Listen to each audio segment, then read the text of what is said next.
Greetings of viewers all over the world. This is Umthombo Okuphila with Amadoda, anyakazisa umuzi. As you know, ladies and gentlemen, today asihambi sodwa sihamba nompostoli uJT nabafethu uSibuda. Bafethu ne right? Si right mabunda mfethu sibingelele yonke South Africa. These Amadoda anyakazisa umuzi Well of Life podcast. Yeah, ngibingelele nje la khona le video finyelela khona sithi nje bafowethu lana niyazi siyanaba. Siyajula nje mabunda. Siyajula. Apostle. No, kidumedisha batho ka moka and all over the world. Yes. Viewers of Well podcast, man. Thank you for having me. Yes. Ladies and gentlemen, remember, a podcast here, it's all about ukuphilisa. Siyakhana.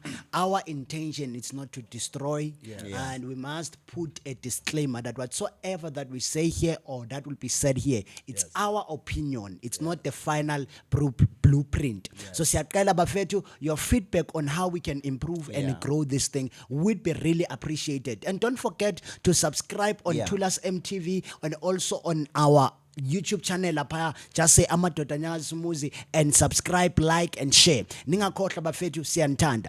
Bafethu, there is something engifisa ngathi singakhuluma ngayo namhlanje, and into engifisa ngathi singakhuluma ngayo ngathi singaqala eBhayibhelini. Yabona, because of obviously bazalwane singabantu abakholwayo. There is a scripture that I'd like us to read, the book of 1 Kings chapter 19. It says, verse 5. Let's start it from verse 4. It says, while he himself went a day's journey into the desert, he came to a broom tree, sat down under it, and prayed that he might die. I had enough, Lord. He said, take my life. I'm no better than my ancestors. Let me repeat it. While he himself, or let me just read it from verse 3 so that people, they can have the context of it. Elijah was afraid and ran for his life. When he came to Beersheba in Judea, he left his servant there. While he himself went a day's journey into the desert, he came to a broom tree and sat down under it and prayed that he might die. I've had enough, Lord. He said, take my life. I'm no better than my ancestors. Now, into bengifisa ngathi siyokhuluma ngayo namhlanje bafethu, it's the importance of healing. And also healing in all aspects of life. Remember, kunabantu abalimele kuma relationship. Kunabantu abalimele kuma families. Kunabantu abalimele inkonzweni. So I want us to cover indaba ye healing in all aspects of life, not only in terms of our relationship, not only in terms of family matters, but in all ways. Kunabantu abahethe mabandleni, kunabantu abahethe endaweni ehlukahlukene. Let me first ngiqale ku Sibuda mfethu. What's your take on indaba ye healing? What is healing mfethu? Mabunda angibeke so. Yes. Khona sizoyi understanda kahle lento. Yes. Uma ulimala, ulinyazwa yinto sukubhekana nayo. Manje ukubaleka kokuphola. Uphola ukubaleka kwakho ukuthi uthi uNkulunkulu mangabe arelease into eyisibusiso. Ungalwi nayo ngenxa ye experience yayizolo. Ngiyakuzwa Sibuda. Ngoba uma ngabe ungapholanga uzolwa nento ekose ngayakusiza. Sure. For example, angisho nithi siyajula. For example, uNkulunkulu akulethele indoda engusiphamandla eyisibusiso kanti wena ugilwe usizwe. Now ubuka usiphamandla ngemehlo kaSizwe. Ngiyakuzwa. Lona olethwe uNkulunkulu empilweni yakho ezokushada. Ngiyakuzwa. Now uma ngabe ungapholanga uzombulala futhi uzomdestroy. Sure. For example, even nasekhaya kube khona umuntu owamsiza ngemali yakhe ethize mhlawumbe usiza ubhuti wakho. Now ubhuti wakho wakugila ngokuthi wamsiza ngokuthi manje usumbuka ukuthi awupholanga uyombheka ngamehla izolo ungakhona ukusiza umuntu oza with the heart. Sure. Ekahle. You understand? So, Apostle. No, I think before ka bolela hore motho swantse a follow, we must understand. or what make him or ahobale. Yeah. Because most of time we rejadilo and we take things for granted. Yeah. Because sometimes how nabo tlhoko bobo leng ka mo hare bobo sa boneng ke motho. Yeah. Because if maybe I'm injured ke robeile letso, everyone can see. Yeah. And they can console or bang khotase to say mfethu man ra o bona ho betse mfethu to ba sharp. Yeah. But the moment when unaleslonda in your heart, no one sees it. It becomes very, very difficult. It's difficult. Even to pen on to someone else. Yeah. Now, the thing about healing, the motho o ro tlhoka pholo is because we need to move on. We need to move on. We need to let the past be the past. The past. Because motho wa sa falling o phela a tshwareletse ko morao. Sure. Ka mogom fethu a boletseng ka ona to say sometimes modimo tlisha dilo tse di botse in our life, mara the question or we ask ourselves because botlhoko tsa re bothata ba botlhoko keng bo programmer to say everything etla mo philong ba o ke botlhoko. Ke botlhoko. It create a system around you to say why o aba guti monna, why because simply because someone came in your life as a scammer, you don't experience enough love. Sure. So that's why people need to heal. Yeah. Because the moment they heal, but we value in a certain way. Yeah. Yeah. Because of mvangeli into engayibona bafethu ukuthi bayingozi abantu abangapholanga. Bayingozi kubantu labo uNkulunkulu azobaletha empilweni zabo. Yeah. Babe yingozi even to themselves. Yes. Yabona? Because of umuntu ongapholanga uthi noma ufuna ukumsiza umbona asenkingeni but usaba ukumsiza ngoba uzokubona ngathi uyi threat. Yes. Simply because abantu abamsiza before bamsizanga ngendlela right. For example, kunabantu mvangeli okusho ukuthi ke uthola ukuthi one of the good days wake wahamba ayofuna umsebenzi. Makafuna umsebenzi athola umuntu lapha whether the manager or whoever was there. Loyo muntu ati I cannot give you this post unless if ulala nami. It's just an example. Leyo nto igcine ihlale emqondweni waloyo muntu. To a point ukuthi every time makezwa umuntu athi wababa nabafuna umsebenzi uba nento ethi ufuna lo muntu lo in exchange of what okusho ukuthi noma izinto ezi right sesiza usibheka ngelinyiso. I don't know if it makes sense mfangeli. Yeah. Because iqiniso lithi Mabunda mfowethu uma ngabe ungazinikeza isikhathi sokudila nesilonda Yeah. ugijime uhambe Yeah. isilonda sizo expanda. Sure. Ngiyakuzwa. Uyazi Mabunda kunabantu mfowethu abazolimala manje Yeah. bayobleeda somewhere. Sure. Balimale manje bayobleeda somewhere. Iphutha abantu abalenza most of the time Yeah. ukuthi njalo uma umuntu elimala Yeah.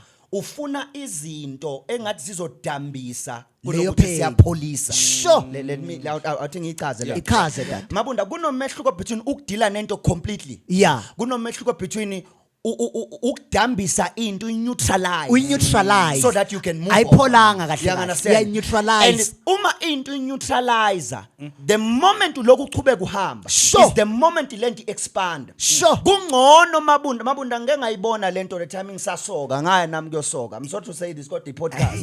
Ngaya nami kuyosoka. Mabunda lapha yana bakunikeza ipackage. Bakunikeza ipackage yokuthi udile nani nesilonda. You understand osukunaso. Yeah.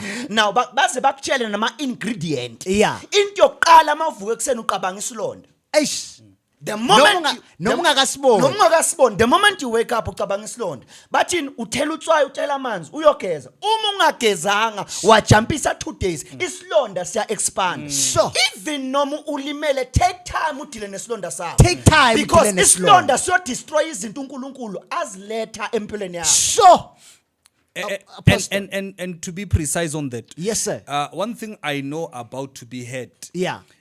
you become threat to yourself and threat to everyone else. Yes, sir. Apostle. You know, because you become a daily pandemic because you are not healed. Yes, sir. One understand. So, and one thing, yellow too much. It's one thing is that we don't speak out. We don't speak out. We think to speak out is being a coward. And Yes, that's, sir. that's purely a lie. Yes, sir. So when we go through some stuff, we don't find relevant people to speak to. Yes, sir. And it becomes a problem. Yes, sir. And otokralo re bona reaction ya eba physically. Yes, sir. Re bona reaction ya how eba molomo. Yes, sir. Until there is something inside of you. Yeah. Yellow, you have to deal with it in all the formula di kaba presented to you. Yeah. So now one of the greatest things as reachia from relationship, reachia from every spheres of life. Yes, sir. People have to be healed. Why we must heal? The first, we are in this journey. Sure. For example, I'll give you an example. If Ukakra Panchara taking a journey to where Deben, Yeah. no, you have to sort out that puncher because the journey is too long. It's too long. Yeah. The things that have occurred 10 years back, Yeah. it is holding you back. Yeah. You know, the significant about is that this is life. We need to move on. need There to are move many on. things that the Lord has for us. You know, speaking about still continuing going by healing, Yeah. let me say this, Mvangeli. Akekho umuntu oya go doctor atole I'm diagnosed. Yes, Okay. This is what happens. Yeah. Before, obviously, when you are sick, you need to admit that you are sick. Yeah. You don't have to be in denial. Yeah. Because of as soon as you are sick, we are good doctor. Yeah. If doctor assess, check, diagnose. Yes, sir. Bese ignikeza is it called prescription? Yeah. Yazalwane Yeah. slow. Slow. Ikunikeza i-prescription. Yeah. Now inkinga yabantu abaningi balimele kodwa bazi ukuthi balimele kuphi. Okay. As a result bagcina baba ne-prescription wrong. I don't know if it makes sense. Makes sense. Yeah. Okusho ukuthi it's very important to analyze first ukuthi ulimazwe yini. Yabona? Then after you need to find steps towards healing that thing. Because of mafia good doctor izokunikeza the tablets that are right and relevant to lento ekuphethe. Because diagnosis. Yeah, angeke uye ku doctor Mvangeli uthi uphethwe inyawo akunikeza amaphilisi wesisu. Yeah. Does it make That's sense? true. So kusho ukuthi even when we go before God or siye ebantwini, it's very very important to understand ngilimazwe yini. Emfethu sibuda wena wangilimaza. Okay. I'm giving an example. Angeke ngithi ngilimazwe nguwe bese ngicomplainela ubishop la. Okusho ukuthi I have to deal nalento engilimazile. Sibuda. Ngoba Mabunda ibalekile le oyishoyo Yeah. ukuthi wazi ukuthi ulinyazwe yini. Yeah. Futhi wazi nokuthi okay leyo uyayazi ukuthi ulinyazwe ubani. Yeah. Because asiben realistic bafowethu. Yeah. Asiben realistic. Yeah. Uma umuntu ulimala kawu2. Ulimala kawu2 Mvangeli. Ulimele wena emoyeni. Yeah. Futhi kunesilonde esiloko sihamba usibona. Eish. Mabonda, Sbu. uma ngabe wena uzongilimaza, Yeah. ngilimele mina. Yeah. Njalo mangikubona move uhamba la. Uyangihlokoloza, why angixolelanga. Angixolelanga. Uyisilonde sihambayo. Sure. Sihlokoloza isilonde singaphakathi kimi wena osenzile. Sure. Nayo lento ukuthi umuntu mfethu Mabunda umbone ungamxoleli nayo henye into edile ukuphola komuntu. Sure. Because iqiniso lithi Mabunda uma ngabe wena ungona ungenza something. Yeah. Mina ngingaxoleli kufana nokuthi mfethu ubeke ilitshe phezulu ekhanda lami enyolibamba for my entire life. Eish. Kodwa wena ukwazi ukuqhubeka. Sure. Ingakho Mabunda njalo mangikubona ngiyobona into eyangilimaza.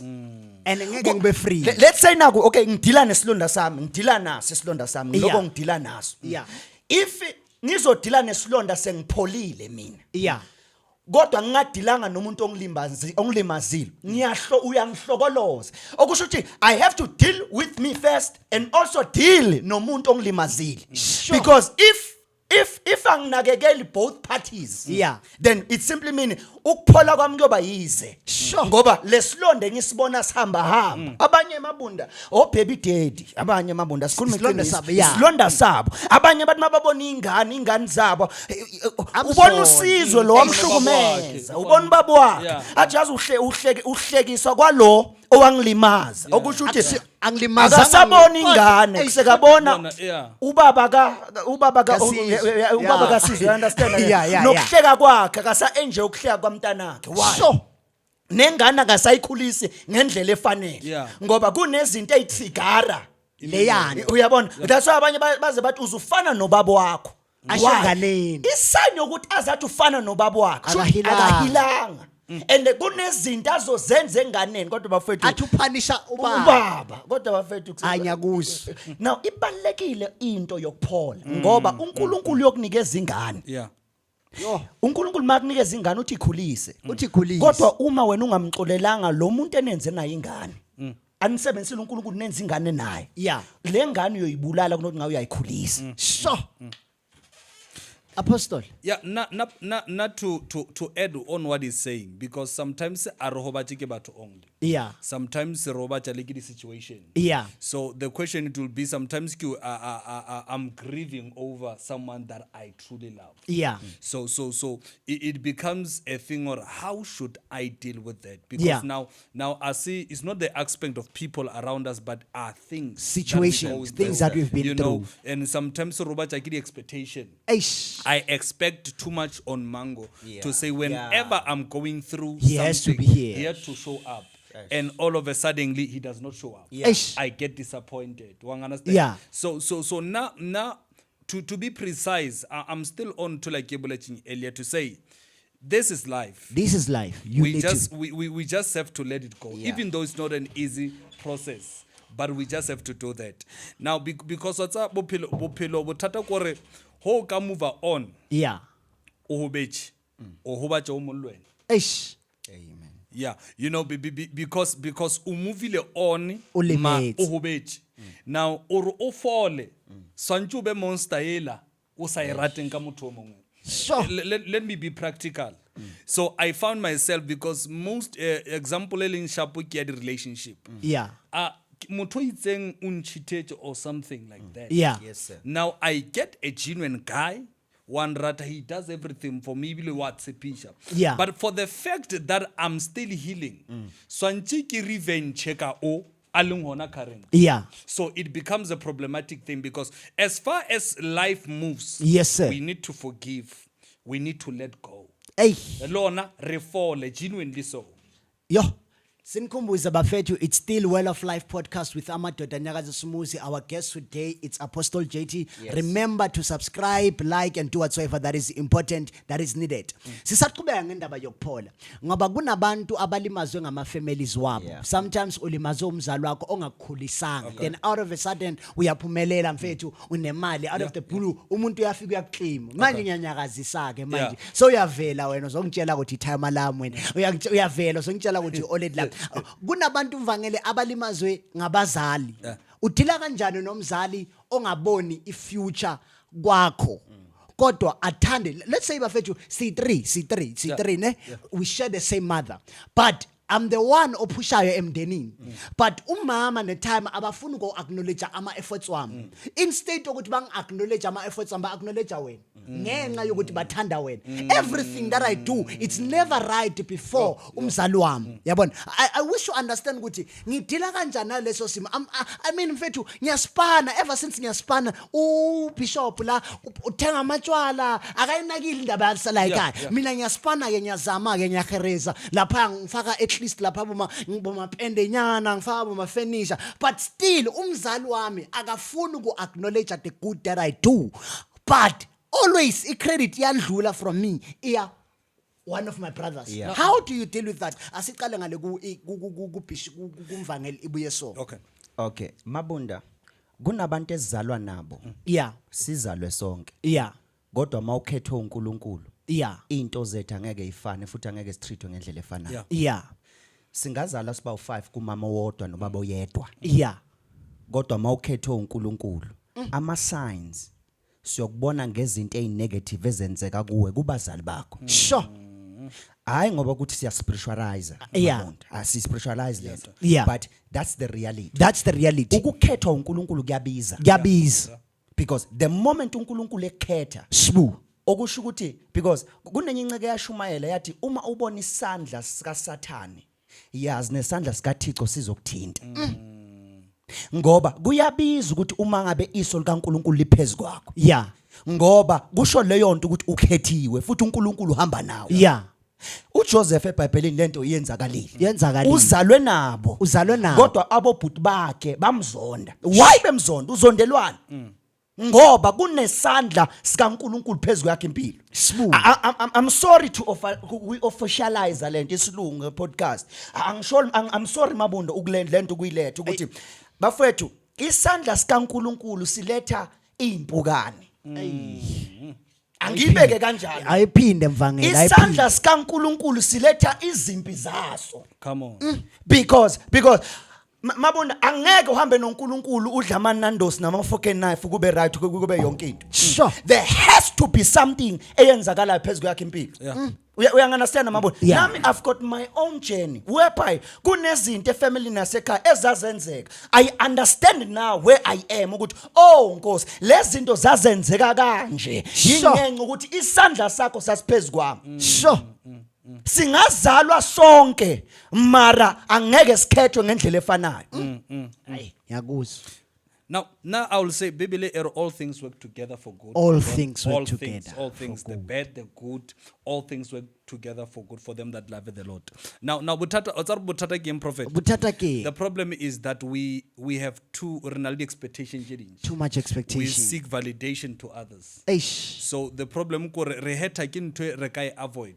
Yeah. Una lo mong kila bolela a bolela mantsore having too expectation is self-suicidal. having too much self-expectation itself Yeah, suicidal having too expectation is self-suicidal. yes sir Kuja tapo ihenga because we expect someone to tell you, you look good, you sound good, you are making it in life. That's the problem. that's the problem Expectation. Expectation. Now, and the moment if we can escape or mudimar deliver to seek validation reshap. Yeah. Because we want to be complimented. Urnyakor everyone are betele matso. You understand? There are certain pain. There are certain pain recreated. Let us be accountable and reliable to that. Yeah. Because number one, you are putting a more effort than the other person than the other person.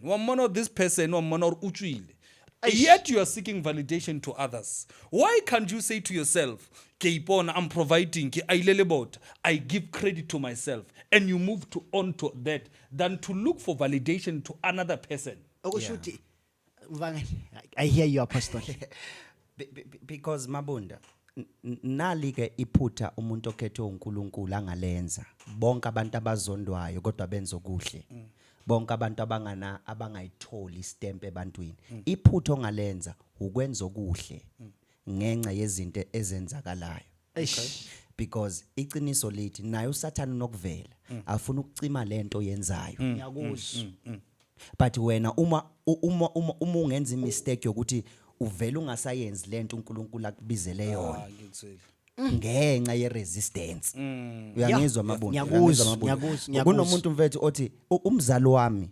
akangikhulisanga yeah ekhaya ngitreatwa kahle yeah bonke baye kuma varsities yeah emabunda uNkulunkulu uyayimela into yakhe iyayimela into yakhe mfethu bangasifanda sonke sizalwa sonke basifande kodwa mase kose kuyofunda wena abazali babamba imali ngenxa yokuthi uwe nje sina sino bishop thina bishop okay siphumelele sifunde senzeni sisebenze thothi wena njengoba abazali bebavalile uNkulunkulu ayifanda into yakho uphumelela ungidlula thina kube yithini esiyobhawa kuwe kodwa abazali babe bakufundisile sure uyanganasena ngiyakuzwa mina kwathi ngithi nje mntana sekhaya once ungabamba iscope sikaNkulunkulu because esikolweni mabunda kunalento okuthiwa iscope bese bakhona lento ekuthiwa itest okusho ukuthi iscope icishe ibe ngumfanekiso wetest ozoyibhala uNkulunkulu nje ma ungabamba nje iscope nje sikaNkulunkulu sokuthi mntanami kuzolunga mntanami khona into engenzeka khona into yazi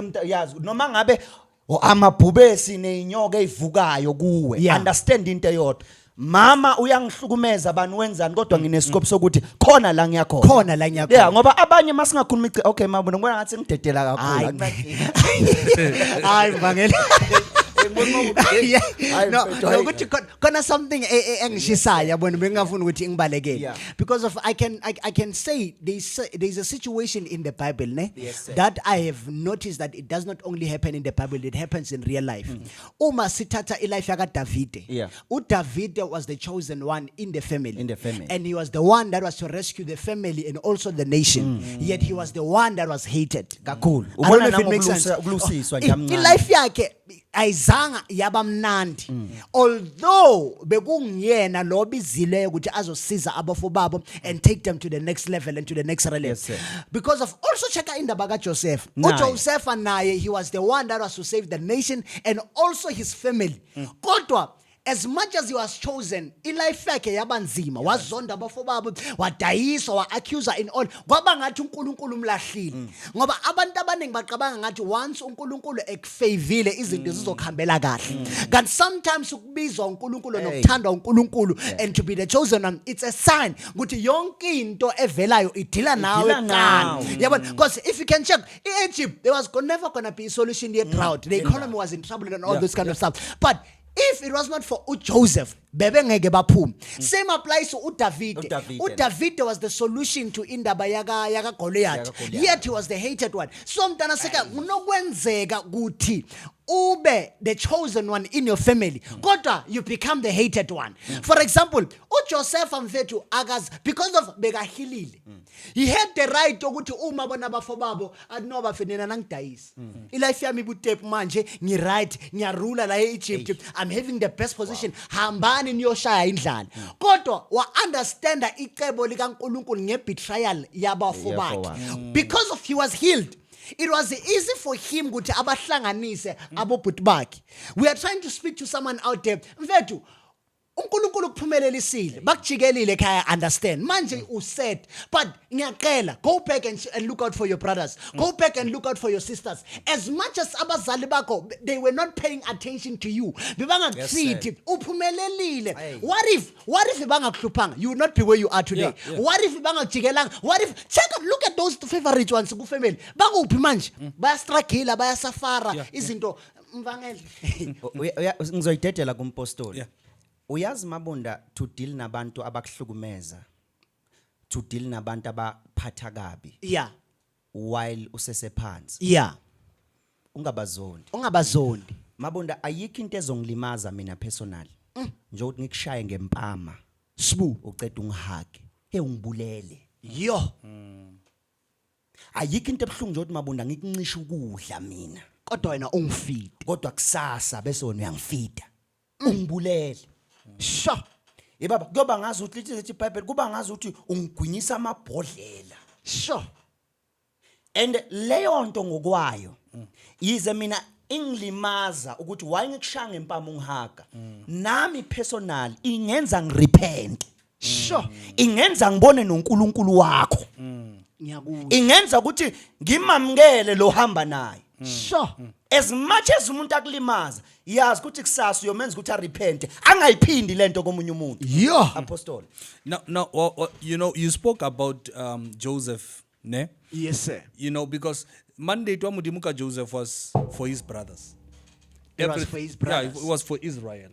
Who is Israel? Israel is for his brothers. Yeah. So if Joseph was not healed enough, he could have jeopardized everything ye mudimu khalana leon. Sure. Because now mudimu o tshepishe kwa Abraham are ke tlo tsia ditlolo tsa hao. Yeah. Di tlo dula Egepeta. Hes no di dula Egepeta ba tlo tshwenyiwa there and there ke tlo ba lokolla, I will take them to the promised land. Yo. But now who is the road to there? Is Joseph. Sure. So Joseph had to have a superior character. Yes, to sir. say, you have sold me out. Yes, sir. I am good now. But Yes, sir. nevertheless, come, let us eat. Come, let us enjoy whatever mudima ibele mo pelomba. Yes, sir. So sometimes, what does that teaches us? Sometimes even though people can do things that are bad in our life, we should reflect back to say, we did Joseph when he responded. Yeah. He said, you meant it to evil, but God meant it for good. Sure. Bothata kore wena ga lo rwa nthoya mara ga lo sa tsebe ro nthoeng wa ha ngwa nthusha. Sure. So there are certain people in our life or le ba ka re dia bo kankang mara modimo is using them just for us or benefit. Kuba nento mvangeli in my heart that says ukungapholi Yes, sir. kugenza uzincishe ithuba lokuba isibusiso ebantwini. Come on, that's Can I repeat that? Yes, sir. ukungapholi kukenza uzincishe ithuba lokuba isibusiso ebantwini. Yeah. And as a result uNkulunkulu akakhona ukudedela isibusiso phezulu kwempilo yakho ngoba uyazi ngeke sifike kulomunye umuntu ngenxa yokuthi instead ukuthi ukhone ukuba isibusiso kwabanye abantu uyobheka amaphutha wabo ngezinto abakwenza zona wena ugcine ungasababusisanga. Yes. I don't know if it makes sense. Okusho ukuthi imagine uNkulunkulu efuna ukusave the whole of Israel ngoJoseph, but uJoseph unamaqhubu no nale king emfake ejele. Remember the king yamfake ejele ngisho ngoba umfazi wakhe beyafuna you remember the situation. Now you had to say I cannot come and bring a solution. Musikuyafana wena ungaccusile ngento engayenzanga. Imagine atshala abafowabo ukuthi no bafethu ikhona there is plenty but angikhona ukunikeza lezinto simply because of lezinto eningenze zona izolo. Okusho ukuthi kuneminyango uNkulunkulu engeke ayivule until uhila. Ngenxa izoba ngoba isibusiso sakho it's going to be a weapon to curse other people and it's not going to become a blessing. Uzophumelela just to prove a point. Sibude na lento Amadoda ivela engehlakalela ku podcast mama Bunda. uNkulunkulu unokufaka imbewu. Faka imbewu uNkulunkulu. Afaka imbewu. Agubhe afaka imbewu. Aqeda anganisa imvula. Kodwa kunento oyifakile. Sure. Akayinisa imvula. Alethe izimo. Eziyokushaya. Kuphuma inyembezi. Bamba amabonde inyembezi amanzi. Anotswayi. The moment iziloko zehla inyembezi kunisekela lento eyimbewu. Sure. Le uThixo ayitshalile kuwe. Yes sir. Sure. Mabunda sinokuthi sithi sifuna amanzi sifuna izinto nani kanti labantu uNkulunkulu uyabasebenzisa ukuze azonisela lento ekuwe ngoba ayikwazi Mabunda lento ukukhula. The more lokukhaliswa, the more lokuhlukunyezwa, the more lokwenzeka zonke izinto, every drop ayibafowethu Mabunda every drop counts. Mabunda makuthiwa inyembezi zomuntu aziweli phansi kushiwona shothi inyembezi zomuntu Mabunda khona la ziyakhona ngoba kunabantu Mabunda mfethu Mabunda uThixo ngeke ayilethe kunezinto angeke azayilethe up until ukhale kanti mawukhala unisela lento bonke abantu abanama business they will understand this thing before ibusiness lami liphakama ngikhalile. Sure. Before umshado wami Mabunda uba ucelebrate umhlaba wonke ngikhalile. Before umsebenzi wami Mabunda ukwazi kwenza yonke into provider endlini ngikhalile. Why? Because lokukhala lokho kuyanisela. If ungakhali angeke wanisela Mabunda kodwa kwethu. Hayi ngiyakuzwa. Apostle JT. Now what's that? Yangena lento. Yakha. You know, there are many aspects. I can go deal with one aspect. Sometimes you'll find or you have done something wrong, guilt, and to find out or whatever that you have done to another person. And you are bleeding, because now you are unable to move forward because moto ahobeching kwena and ohobachike kwena. So how do you? It's a question at some point. How do you forgive yourself? How do you forgive yourself before and artlele moto mo bariching?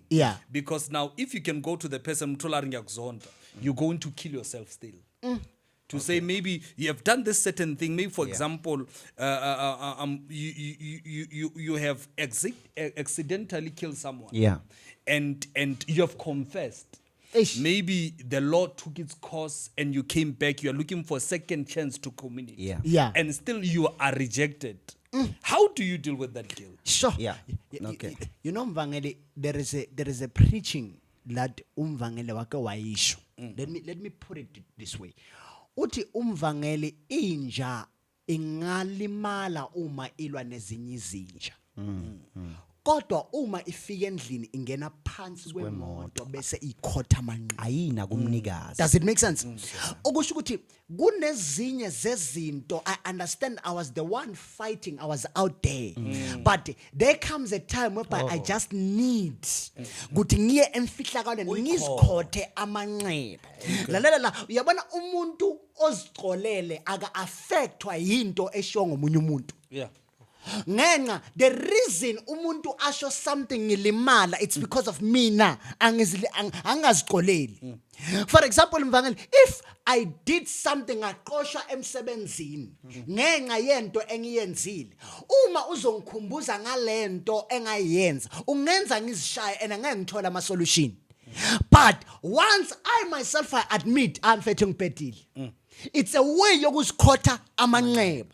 Yes, ngiphetile, but what's the solution kulento ngiphetile? Athi ngiqala amabhizinisi ngeke ngisawuthola umsebenzi. Fine, let me go and start something. Why? It's like me ngibelenja ethi I did make the mistakes. The marriage ishayekile. It's my fault. Yeah. It's my fault ukuthi ingane zami zikude nami. It's my fault ukuthi umyeni wami ongishile. It's my fault. Ngishayekile, ngiphetile. I understand. I don't need someone else to remind me of lento engiyenzele. Ngiyayazi. Okay. Then ngizikhotha amanqeba ngokuadmit lento engiyenzile and I forgive myself. Because if I don't forgive myself, I'll kill myself. Yes, sir. Bantu ababhaya bazibulala, it's simply because they failed to forgive themselves ngezinto abazenza unintentionally and intentionally. Mvangeli ngathi uyasha mnganami lapho. Mabunda, uyazi mfethu into elimaza abantu abaningi yini okay, inja ayizilumi kodwa ilunywa ezinye izinja. Ikhotha amaskazi engazenzanga yona. Sure. Kodwa yenziwe ezinye zezinja. Yenziwe ezinye izinja. Yes sir. Into elimaza abantu kakhulu ukuthi ngidila nento eyenziwe umunye umuntu. Sibuda. Umpostoli kunento ayibuzile la wathi mfowethu ngiphola kanjani? Mfowethu singabantu. Come on. Yeah. KunoNkulunkulu. Come on. uNkulunkulu waye abakhona. uNkulunkulu ubakhona ngoba wenza lokhu abantu abahluleka kiko Wenza. Yo. Yababunda, uNkulunkulu mfethu, uNkulunkulu uyena osenza sixole. Yeah. Hayi. uNkulunkulu uyena osinikeza amandla lasihluleka khona. Ngiphinde, kunomuntu kunoNkulunkulu. Yeah. Umuntu uyahluleka, kodwa uNkulunkulu ungena la khona umuntu ehluleka khona. Yo. uJesu sesiphambanweni. Uthi baba, ungababaleli lesisono. Baqolele. Okusho ukuthi as much as lenkulumo straight mara kune engele khona la Nkosi nami ngisize ngibaqolele laba bantu. Ngamatshe noma ngeyitswepa abangishaye ngazo ngomqhele wameva abangifake wona ngilimele la ngikhona kodwa ngenze ngikhona ukwenza lokho engakhona ukwenza. It's irresponsibility kaNkulunkulu but iphuthe esilenzayo sihlale ekubeni sibe umuntu kunokuthi ngabe siletha uNkulunkulu enza umsebenzi wakhe. Okusho ukuthi ke the best candidate yokulungisa imoto, it's the maker of the car. Thank you. I don't know if it makes sense. Yabona mvangeli imoto yakho izohlala phezulu kwamatshe uma uthi uyithenge kwa Mercedes or kwa Porsche. Let me put it kwa Porsche. Uthenga imoto kwa Porsche bese uyothemba umkhizi. Uyothemba umkhizi ukuthi azokulungisela imoto yakho. Kanti no, iPorsche idinga kwa Porsche. Ayidinga umkhizi. Yabona because of umkhizi instead ukuthi ayilungise uyimosha wesi. Okusho ukuthi umuntu inhliziyo ayidinge abantu, idinga uNkulunkulu. Yabona cause kunezinye izinto abanye bangazihila kodwa ama doctor nama specialists ahluleke. Kodwa lo okwenzileyo umnikazi wenhliziyo which is God kube nguyena okhona ukuyilungisa ngoba mvangeli once waye emuntwini ufuna healing sometimes umuntu vela ayidabule kakhulu leyo nhliziyo. Yabona kufana nabantu abaqabanga ngathi bangathola healing ebantwini. Lithi iBhayibheli uyini umuntu othemba obeka ithemba lakhe ebantwini kanti ukubeka ithemba lakhe ebantwini ukuzibulala. Apostle JT No, you know, the thing about these things, you know, the things that we go through, is that the problem with people, we are negative. We are negative. Whatever that comes in our life, we interpret it. Yeah. Because because we can have life. The way God sees life, Yeah. you know, because there are certain things that are not just to strengthen us. That's true. You know, even though we are people, Yeah. Yeah. Sometimes there is a high level of expectation towards you. Yeah. Moral wise. Yeah. You make a decision, you get married. Yes, sir. When you get married, ubona a slave queeninyana sesuko mo botse kganti a o tsore ka mo a rona le bo slave queeninyana, and you get married to that person. And yeah, you know, and when life hit on you, spotlight dilo sa tsamaisha po se se re no mfetu na ksa gona. And now what does society and the church says? Divorces. And so and the problem ke mang ha se nna ke tlhalang ba ntlhala o ka re ka bona, you know, so it becomes so very, very painful, because nna ke realized in 20 mo fangkheti dilo tše dintši tše re o bala mo tsona a se ka rena ke ka batho. I don't know what's wrong. Because you'll find to say, okay, let us say I'm ke bolela nnete ke podcast now ke nyokotswa mo lenyalong, maybe I'm being abused. Yeah. Ke a betho left and right and center, maybe ke nyetse le police mo fa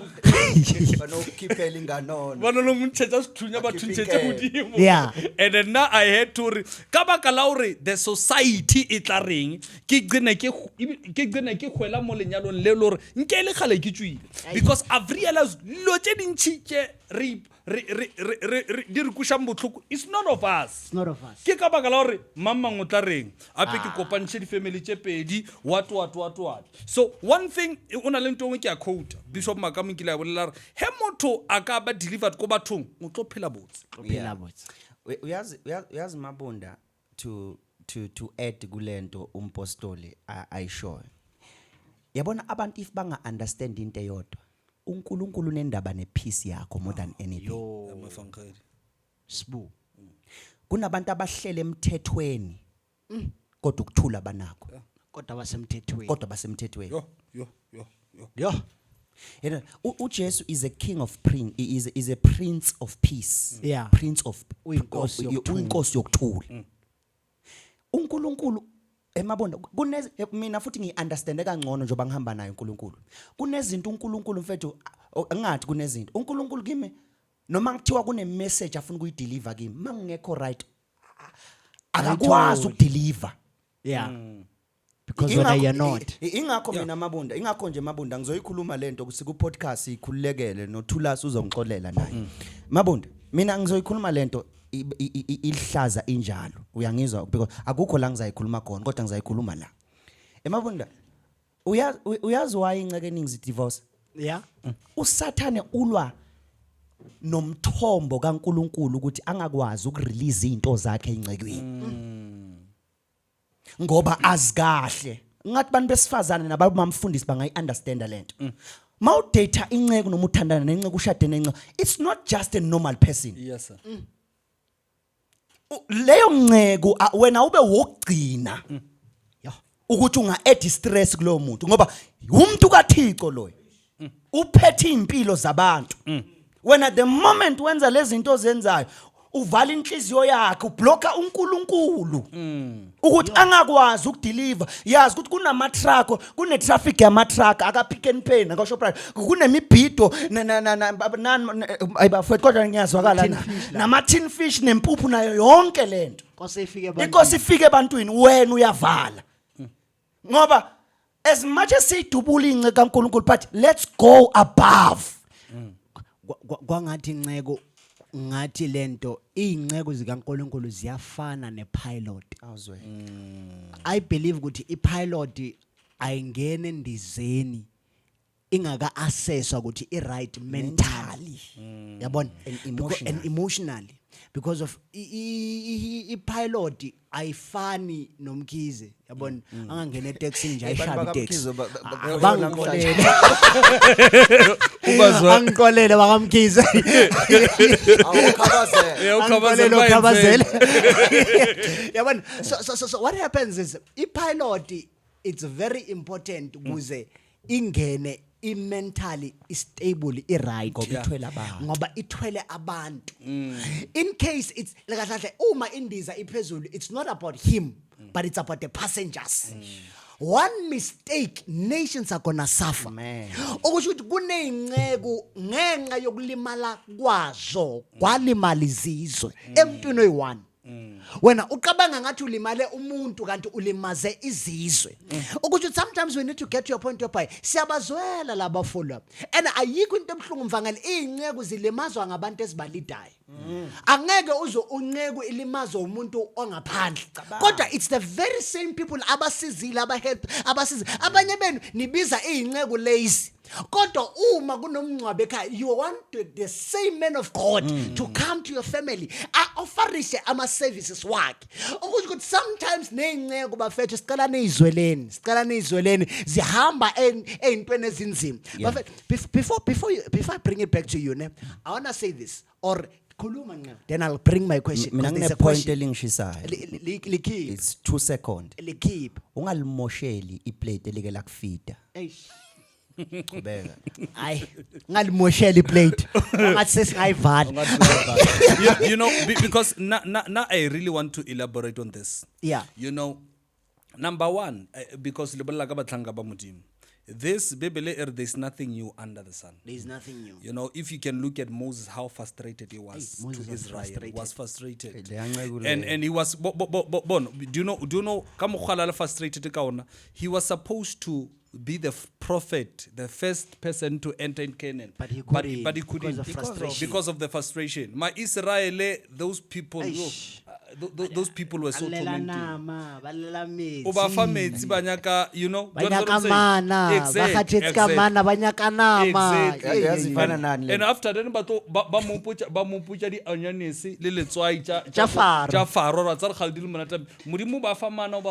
still they were still complaining.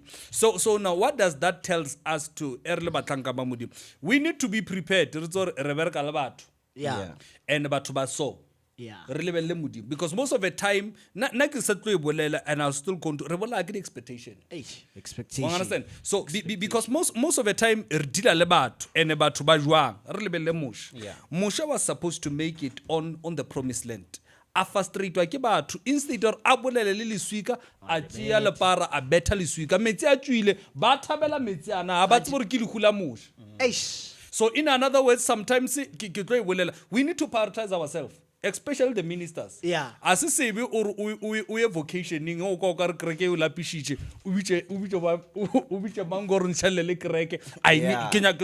I need to refresh. I need a break. I need a break from the ministry. Because most of the time we sacrifice in an expense of our peace. We sacrifice in an expense of our life. How many? One of the greatest men of God, powerful men of God in Africa.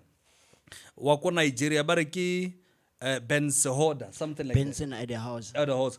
Whatever that guy, what have you achieved? Unale University High.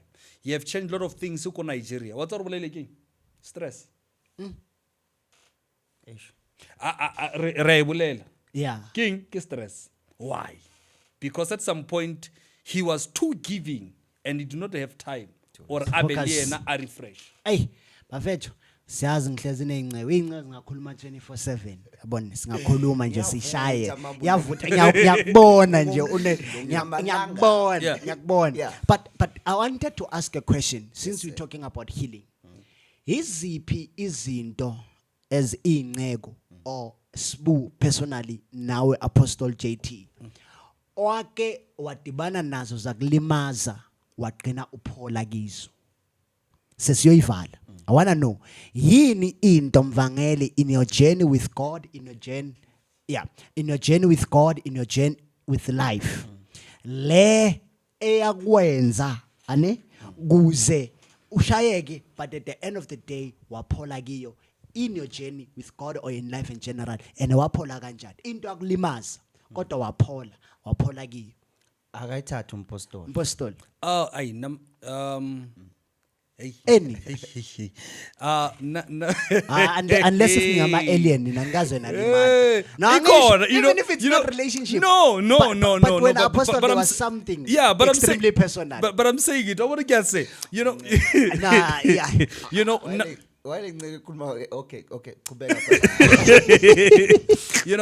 now do you know what happened? Ne? Yeah. Prophet, everything was going right in my life, and I was still young, and I'm a minister of the gospel, and expectation said to me, bro, you need to get married. Yo. You know? At what age was that?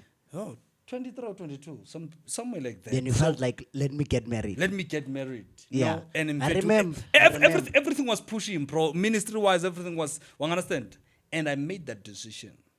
In that decision, she's beautiful. She's beautiful. Yeah, man. Gorgeous. Kisimatsa. Yo, kismatsa. And when you look at her in church, we kind of connect and stuff. Couple goals. Fun. Matching outfits. Yes. She can sing, bro. She can sing. Yeah, Oh, before- sukuma mgamba Yeah, kubona. come on, I'll come go on. to one lapho. Yeah, before I can ascend to a pulpit, Yeah. she's a preacher as well. Wow. Even though he cannot sing, but he can motivate the church to say the anointed man of God is about to dish up come. the Yeah. heart of God. Futhi bayingozi. My goals now.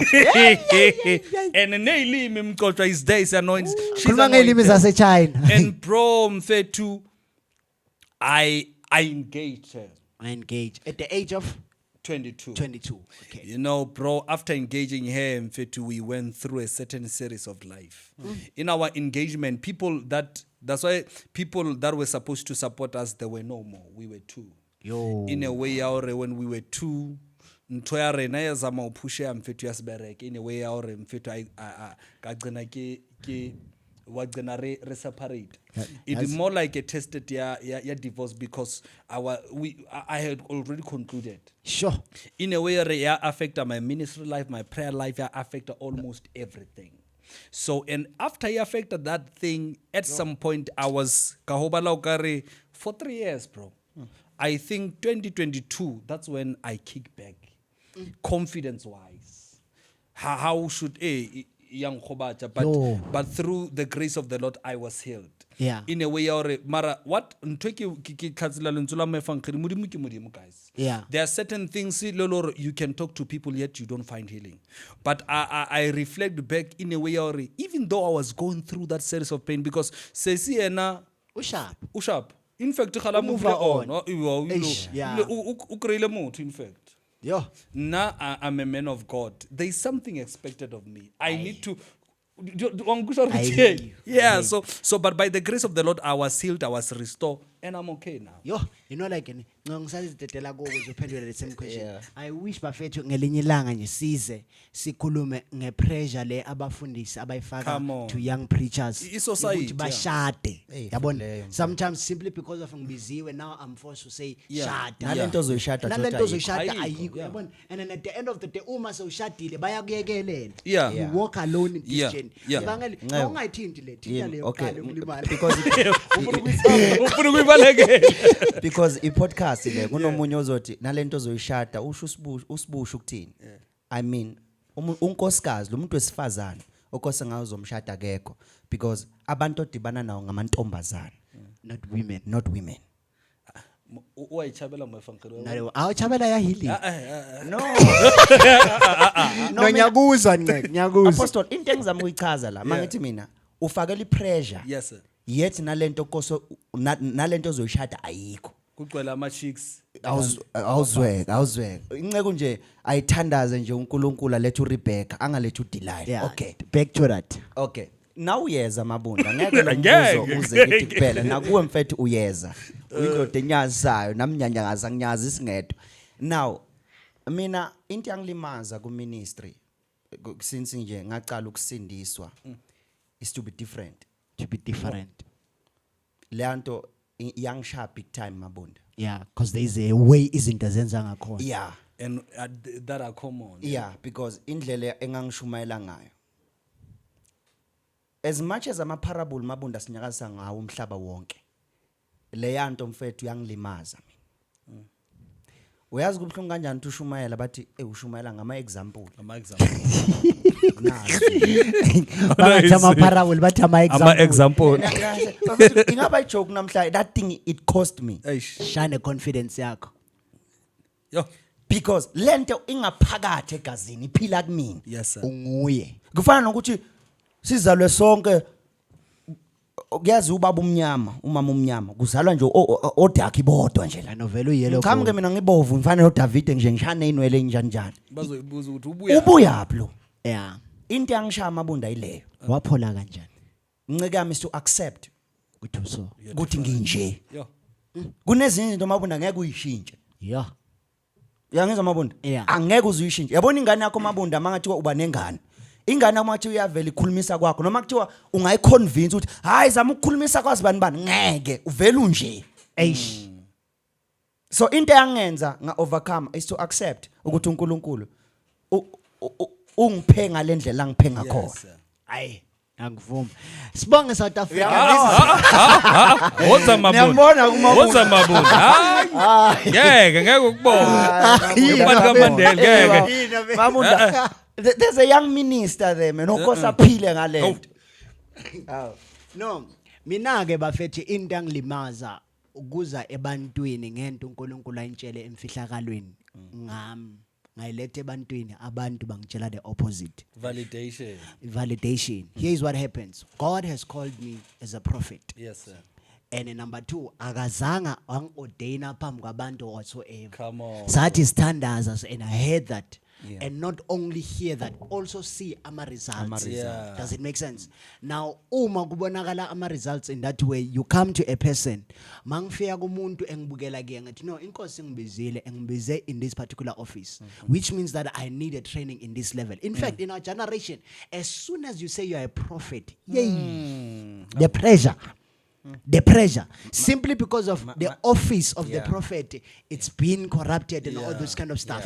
So it's no longer even easy to come out and say that. Mara ngam, the moment nje uthi you are a prophet, give me. Hayi.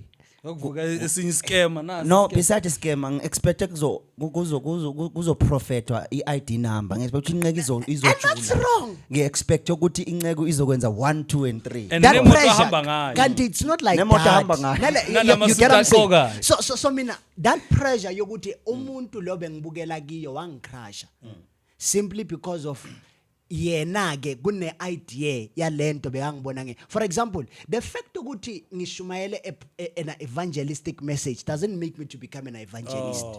Does it make sense? So umuntu angithathe based on into ngishumayelile athi ngiyiyo kanti I'm not that, I'm what God says I am. Does it make sense? Because of singabantu kunento oyiyo le uNkulunkulu akutshelile. Bese kunento abantu babona ngathi uyiyo kanti ayona lento leyo ulento uNkulunkulu athi uyiyo. You are what God says you are. Nami ngashayeka number 1 ngaqala ngadoubta ngimuza uNkulunkulu angitshela izinto ngomuntu kodwa ngisaba ukumtshela simply because of umuntu uthe angiyona leyo nto.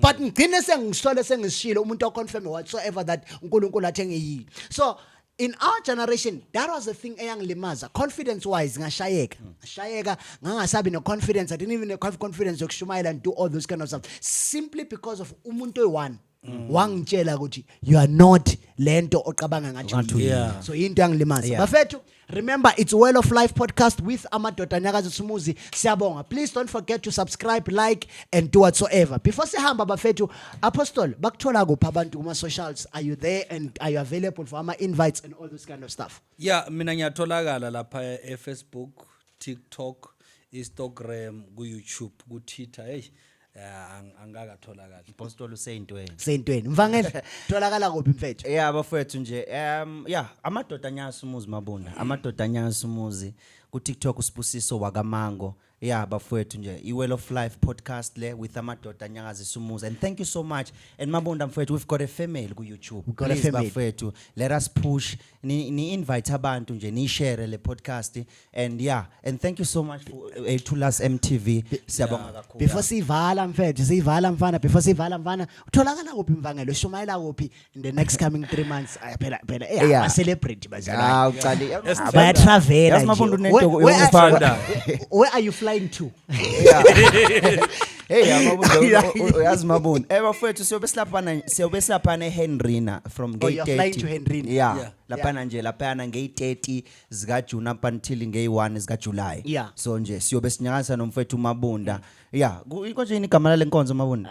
3 days of God's power with Amadoda anyakazisa umuzi. Sengisho le nkonzo siyobe sikiyo. Sikiyo inkonzo or ibandla? Ibandla. Yeah. Hayi mvangano ibandla, it's God's love. Yeah. God's love. Yeah. Apostle wena, where are you flying to? Mina ngizoba ngiseHamaskral. Oh, flying to Hamaskral. Ngizoba ngiseHamaskral July. Private jet. Hayi. Yeah. So ngizoba ngiseHamaskral and August ngizoba ngiseliphalale ekhaya. And September ngibuyela khona eliphalale. Yeah. Ndoda seliphalala. Thank you so much bafethu. We love you so much. Madoda anyakazisa umuzi. Amen. Hallelujah.